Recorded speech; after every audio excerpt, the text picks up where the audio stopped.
Good morning friends, welcome to the ideal living family. ఆదర్శ జీవన కుటుంబానికి సుస్వాగతం. నేను మీ ఎలుగు సురేష్ కుమార్. ఈ ఐడియల్ సెల్ఫ్కి రియల్ సెల్ఫ్కి ఉన్నటువంటి తేడా ఏంటో, ఎందువల్ల వస్తుందో, దానికి పరిష్కారం ఏంటో చూద్దాం.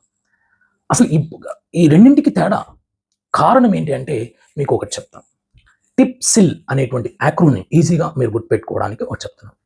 TIPCIL friends.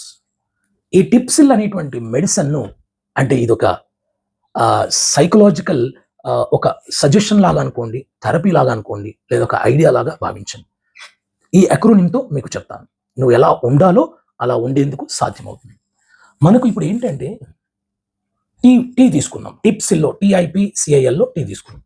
మనకు థాట్స్ ఎక్కువ, యాక్షన్ తక్కువ. More thoughts, less action. ఆలోచనలు ఎక్కువ కానీ యాక్షన్ తక్కువ. ఎప్పుడు ఆలోచిస్తుంటాం, నేను పెద్ద యాక్టర్ కావాలి, నేను IAS ఆఫీసర్ కావాలి, నేను ఒక బ్యాంక్ ఉద్యోగి కావాలి, ఒక గొప్ప సింగర్ కావాలి, గొప్ప డాన్సర్ కావాలి, గొప్ప పొలిటీషియన్ కావాలి. థాట్స్ ఉంటాయి, ఆలోచనలు ఉంటాయి. నేను గొప్ప సైంటిస్ట్ కావాలి, గొప్ప ప్లేయర్ కావాలి. థాట్స్ ఉంటాయి, బట్ వేర్ ఈజ్ యాక్షన్? జీవిత కాలంలో ఒక మనిషి ఎక్కువగా ఆలోచనలోనే గడిచిపోతారు.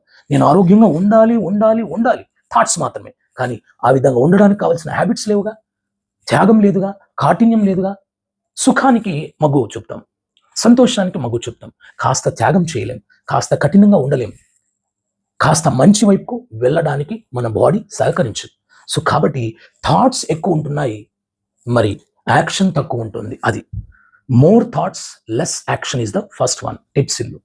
నెక్స్ట్ రెండవది, intention is more, implementation is very less.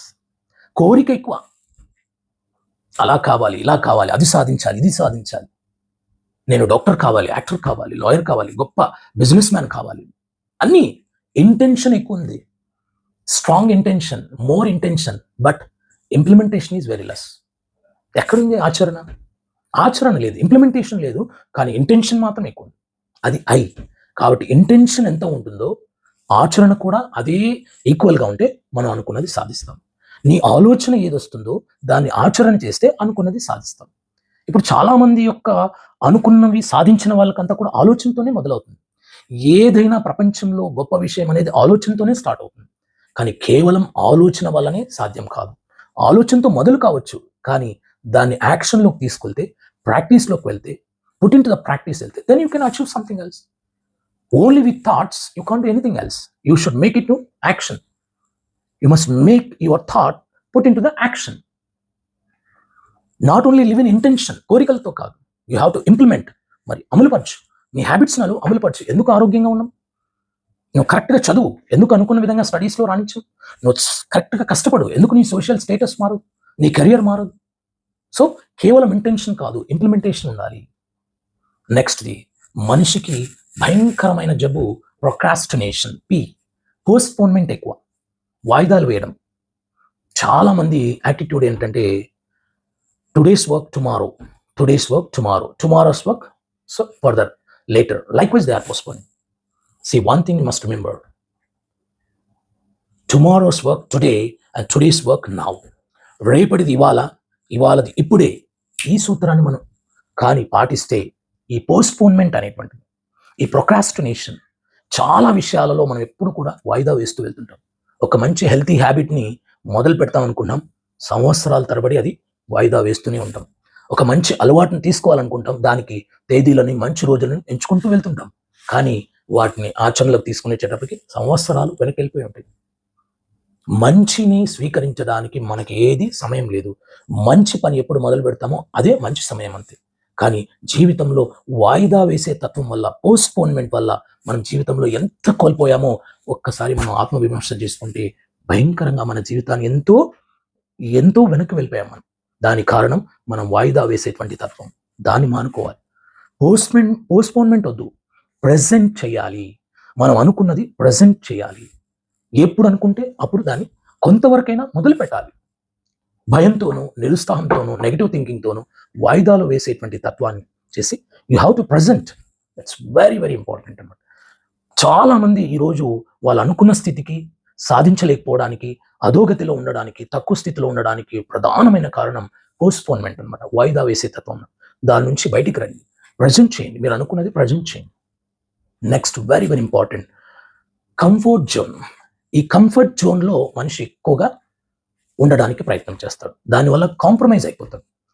పిల్లలు స్కూల్ ఎడ్యుకేషన్లో కానీ, ఇంటర్మీడియట్ ఎడ్యుకేషన్లోను, గ్రాడ్యుయేషన్లో కానీ ఏమేమో సాధించాలనుకుంటున్నాం, గొప్ప గొప్ప విజయాలు సాధించాలనుకుంటున్నాం స్టడీస్లో, కెరియర్లో. మరి కంఫర్ట్ జోన్, సుఖాలను త్యాగం చేయలేదు, కొద్దిగా కష్టాలను ఎదుర్కోలేదు. సో మనిషి కంఫర్ట్ జోన్కి ఎప్పుడు వచ్చాడో అప్పుడు అనారోగ్యానికి ఎక్కువైపోయాడు, ఆర్థికంగా ఇబ్బందులు పడుతున్నాడు. సో కాస్త కంఫర్ట్ జోన్ జయించి కాంప్రమైజ్ లేనటువంటి లైఫ్ను లీడ్ చేయాలి. మీరు ఒక్క ఎగ్జాంపుల్ తీసుకోండి, ఒక కుండీలో పెంచిన మొక్క బాగా పెరుగుతుందా? కాంపౌండ్లో కుండీలో పెంచినటువంటి, ఒక పాట్లో పెంచినటువంటి ప్లాంట్ బాగా పెరుగుతుందా? బయట మరి అంటే కాంపౌండ్ బయట స్వేచ్ఛమైనటువంటి వాతావరణంలో పెరిగినటువంటి మొక్క పెద్దగా పెరుగుతుందా? మీరు ఒక్కసారి ఆలోచించండి. మరి దానికి కంఫర్ట్ జోన్ లేదే. గాలి ఉంది, వాన ఉంది, మరి ఎండ ఉంది, ఎప్పుడో వర్షం వచ్చినప్పుడు మాత్రమే దానికి నీళ్లు పడతాయి, దీనికి రోజు నీళ్లు పడుతున్నాయిగా. అది గాలి, వాన, ఎండ, అన్ని తుఫాన్లు అన్నింటిని ఎదుర్కొని అద్భుతంగా పెరుగుతుంది. ఇది ఓవర్ ప్యాంపరింగ్ వల్ల, దీనికి ప్రతిరోజు నీళ్లు పోయడం వల్ల కూడా ఇది అంత గొప్పగా ఎదగడం లేదు.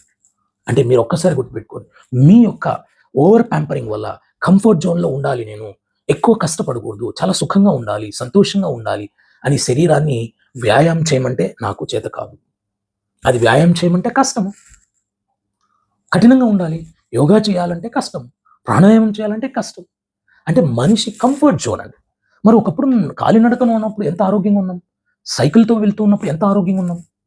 ఎప్పుడైతే కాలినడక మానేసి, సైక్లింగ్ మానేసి, మరి ఈ మోటార్ వెహికల్స్, టూ వీలర్స్, కార్లు వచ్చాయో అప్పుడు మన ఆరోగ్యం దెబ్బతిన్నది, మనం కంఫర్ట్ జోన్కి వెళ్ళిపోతుంది. అరే మరి ఎంత బద్ధకష్టంగా మనం కంఫర్ట్ జోన్లో ఉన్నామంటే, ఒకప్పుడు టీవీ ఆన్ చేయాలంటే మనం పోయి స్విచ్ దగ్గర, టీవీ దగ్గరికి వెళ్ళి స్విచ్ ఛానల్ మార్చేవాళ్ళం, వాల్యూమ్ పెంచేవాళ్ళం. ఇప్పుడు పడుకున్న చోటే ఉంటూ రిమోట్ అన్నమాట. చూడండి మనిషి కంఫర్ట్ జోన్ ఎంత బద్ధకష్టం చేస్తుంది, ఊబకాయం తీసుకుని వస్తుంది, ఎంత అనారోగ్యం తీసుకుని వస్తుంది. ఒకప్పుడు ఫోన్ ఇంటి మధ్యలో హాల్లో ఉంటే అందరూ టెలిఫోన్ దగ్గరికి వెళ్ళి చుట్టూ మాట్లాడేవాళ్ళు. ఇప్పుడు బాత్రూంలో కూడా, వాష్రూమ్లో కూడా, పడక గదిలో, ఒక బెడ్రూమ్లో కూడా మనం మొబైల్ తీసుకుని వెళ్తున్నాం. ఈవెన్ బెడ్ లైట్ కూడా స్విచ్ బెడ్ పక్కనే ఉంటుంది. ఎంత కంఫర్ట్ జోన్ అనమాట. మరి బట్టలు ఒకప్పుడు ఉతుక్కునేవాళ్ళు, ఇప్పుడు కంఫర్ట్ జోన్, టైం లేదండి మాకు, సో వాషింగ్ మెషిన్లోకి వేస్తున్నాం. ఒకప్పుడు రుబ్బుతూ ఉండేవాళ్ళు, ఇప్పుడు అది లేదే, గ్రైండర్లోకి, మిక్సీలోకి వేస్తున్నాం. మనిషి కంఫర్ట్ జోన్లోకి ఎప్పుడు వెళ్తాడో, మరి ఇప్పుడు కంఫర్ట్ జోన్లోకి వెళ్ళగానే కాంప్రమైజ్ అయిపోతాడు. తను అనుకున్న లక్ష్యాలు పర్లేదులే, మరి అంత కష్టంగా వెళ్ళడం వల్ల నా శరీరం సహకరించకపోవచ్చు, నేను అంత గొప్పగా సాధించవచ్చు అని ఈ కంఫర్ట్ జోన్లో ఉన్న వ్యక్తి కష్టానికి మొగ్గు చూపడు అనమాట. అందువల్ల లైఫ్లో కాంప్రమైజ్ అయిపోయి ఉంటుంది. కాస్త కఠినంగా ఉంటే, కొంతకాలం మన సుఖాలను త్యాగం చేసి కాఠిన్యంగా ఉంటే, ఆరోగ్యం కానీ, మన ఆర్థిక స్థాయి కానీ, మన అనుకున్న కెరియర్ కానీ, మన హెల్త్ కానీ, మన ఫైనాన్షియల్ స్టేటస్ కానీ, మన ఫ్యామిలీ రిలేషన్షిప్స్ కానీ అన్నీ అద్భుతంగా మారుతాయి అన్నమాట. దీనికి కారణం కాస్త కంఫర్ట్ జోన్ నుంచి వెళ్ళండి.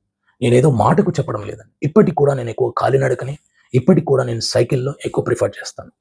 కాలినడకన నేను ఎన్నో ట్రావెల్ హైక్స్ చేశాను. ఈవెన్ ఒకే రోజులో మరి 5 అవర్స్ 6 అవర్స్లోనే నేను దాదాపుగా 40 కిలోమీటర్లు వెళ్ళినటువంటి మరి ట్రావెల్ యాక్ట్ చేశాను. అవనగడ్డ నుంచి హంసల దీవికి, మరి ఇక అనంతపూర్కు చుట్టూ ఉన్నటువంటి 15-20 కిలోమీటర్లలో చాలాసార్లు నడుచుకుంటూ వెళ్ళాను. కాలినడక మనకు ఆరోగ్యం అని తెలుసు, కానీ మనకు టైం లేదు. యోగా ప్రాణాయామం మనకి మంచిదని తెలుసు, కానీ మనకు టైం లేదు. టైం లేదు అని ఇలాన్ మస్క్ అనడం లేదు, నరేంద్ర మోడీ అనడం లేదు, అబ్దుల్ కలాం అనలేదు, కానీ మనమే అంటున్నాం. ఎక్స్ట్రాడినరీ పర్సన్స్, మరి గ్రేట్ పర్సనాలిటీస్ టైం లేదు అనరు, టైంను మేనేజ్ చేసుకుంటూ ఉంటాను. మనం కూడా మేనేజ్ చేస్తే ఖచ్చితంగా అద్భుతంగా ఉంటుంది సార్. సో TIPC, కంఫర్ట్ జోన్లో ఉంటూ కాంప్రమైజ్ ఎక్కువైపోయి లైఫ్లో అనుకున్న విధంగా ఉండలేకపోతున్నాం. ఇంకొకటి, ఇన్ఫర్మేషన్ ఎక్కువ, ఇన్వాల్వ్మెంట్ తక్కువ. అసలు ఈరోజు ఎలాంటి ఇన్ఫర్మేషన్కి ఎక్కువగా మగ్గు చూపుతున్నారంటే, నెగిటివ్, కాంట్రోవర్సీస్, వల్గర్ ఇన్ఫర్మేషన్స్కి మనిషి ఎక్కువగా మగ్గు చూపుతుంటాడు. మంచి ధర్మం గురించి చెప్పినది, మన మంచి కోసం చెప్పినటువంటి వీడియోస్ని మనం ఎక్కువగా చాలామంది చూడడం లేదు. వల్గర్ వీడియోస్ని, ఫన్నీ వీడియోస్ని, లేదంటే కాంట్రోవర్సీస్ థంబ్నెయిల్ పెట్టి స్టేట్మెంట్ ఇచ్చిన వాటిని మిలియన్స్లో, లక్షలలో, కోట్లలో చూస్తున్నారు. అంటే మనం ఎప్పుడు కూడా, మనకు ఒకప్పుడు ఇన్ఫర్మేషన్ టీచరు, ఒక గురువు, ఒక ఉపాధ్యాయుడు, ఒక గ్రాండ్ పేరెంట్ ఇచ్చేవాళ్ళు. ఇప్పుడు మనం గోకుల్లో ఉన్న యూట్యూబ్ అని, మరి ఫేస్బుక్ అని, ఇన్స్టాగ్రామ్ అని, సోషల్ మీడియా అని అన్నీ కూడా ఎక్కువైపోయినాయి. పుస్తకాలు ఎక్కువైపోయినాయి, ఇన్ఫర్మేషన్ ఎక్కువ ఉంది, ఏం చెప్పినా అహింస మంచిదండి, హింస చేయకూడదు మనకు తెలుసు, అన్నీ మనకు తెలుసు, కానీ మనం పాటించడం లేదు. More information, less involvement. అన్నీ తెలుసు, ఆరోగ్యానికి ఏది మంచిదని తెలుసు, ఎప్పుడు నిద్ర లేస్తే మంచిదని తెలుసు, ఎన్ని గంటలు పడుకుంటే మంచిదని తెలుసు, ఎలాంటి ఆహారం తింటే మంచిదని తెలుసు. అంటే ఇన్ఫర్మేషన్ మనకి ఉంది. ఈ ఐటీ కాలంలో, in this era of information technology, we have plenty of information but very least involvement. ఎక్కడ ఇన్వాల్వ్మెంట్? అది లేకపోవడం వల్ల important. And the last but not the least one, laziness అనేది చాలా చాలా. మరి ఈ రోజు మనం అనుకున్నటువంటి స్థాయిని ఎలా మనం పొందడం లేదు అంటే బద్ధకం వల్ల అన్నమాట. ఇది అతి పెద్ద శత్రువు మనిషికి. సో లేజినెస్ ఎక్కువ, మనం లీడ్ చేయడం లేదు. More laziness, less leading nature. ఒక నాయకుడిగా లీడ్ చేయమంటే నాకు భయం అండి. లేజినెస్ ఉండటం, బద్ధకం ఎక్కువ ఉంది, భయం ఎక్కువ ఉంది.